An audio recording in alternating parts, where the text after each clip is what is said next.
What's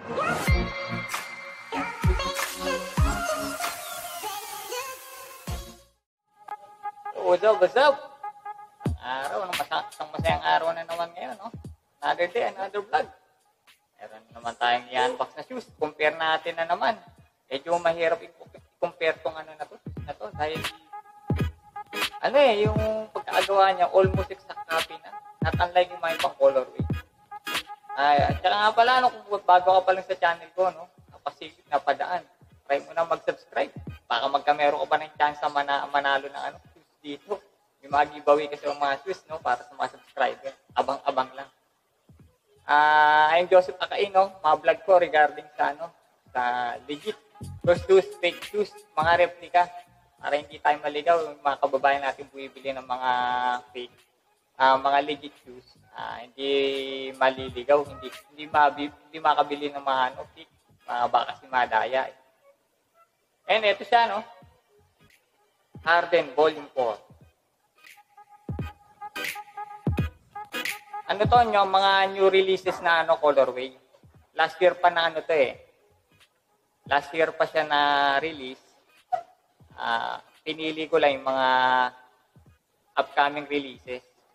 Box pa lang, medyo almost kopya na no? And here is the content.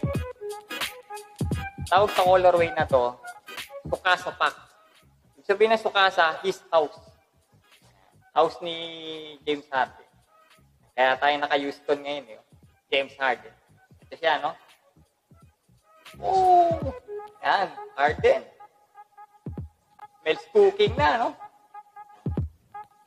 Watch carefully, no? Ano yung pagkakaiba niya.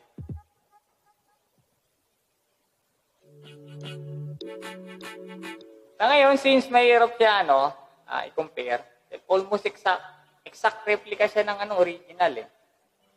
Pating loob, Pating sa loob.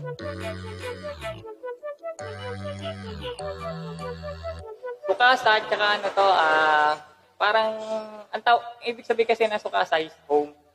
Pero yung katulad ng mga previous vlog ko, tinatawag to na mga Nike Pack. Etong kasing colorway na to is Oklahoma Thunder. Apat na colorway to, papaito ko naman sa eto next, yung mga colorway.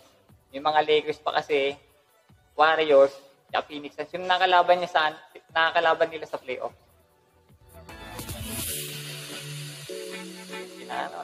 Past year. Sa kabila.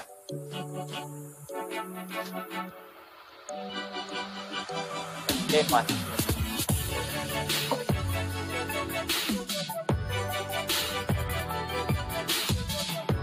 Pinaka-install niya.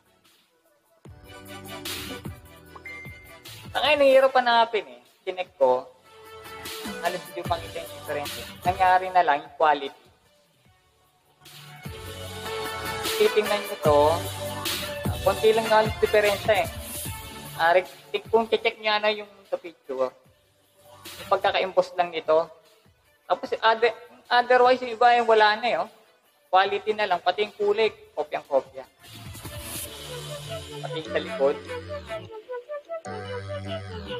Bale, yung technology na ginamit kita ito, pagka-suede siya, suede. Tapos yung upper mesh niya, ayan, mga mesh wire. Tapos yung technology na ginamit, hindi bounce, ito. Light strike. Yung rubber compound na ginamit. Light strike. Oklahoma City to, no? Oklahoma Thunder, yung colorway. Alis wala akong ma-evaluate. Yung quality lang katulad nito. Pagkakatahi lang yan. Medyo tumablay. Sa kabila, almost parehas naman. Saka ingat lang kayo ibang colorway kasi. Check nga maigi. Kaya nagbibigay ako dito sa vlog ko yung mga colorways. Kasi katulad nito, ito tama to Yung mga lumalabas kasi, bawa may colorway. Iba-iba kulay dito. Pero dapat plain lang na isang kulay lang. Check nyo maigi. Ito halos wala. Kopyang-kopya talaga. Hirap. Ito lang nakita ko dito, ito. Dapat medyo emboss pa ng konti. Tsaka yung pagkakatay. Tsaka yung quality na lang yung pagka-switch niya. Ito yung pagkakaiba.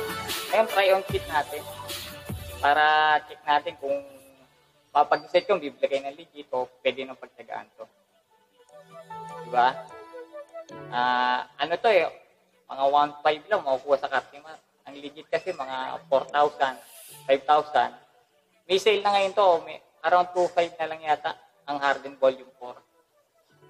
2.5 o 3,000 sa ano, sa mga Tobis. Naka-sale na to eh. Check natin on fit, no? Kung nag-spike ba siya, maganda ba siya dalhin, ano ba pakiramdam ko habang sinusuot, no? Kaya ito na.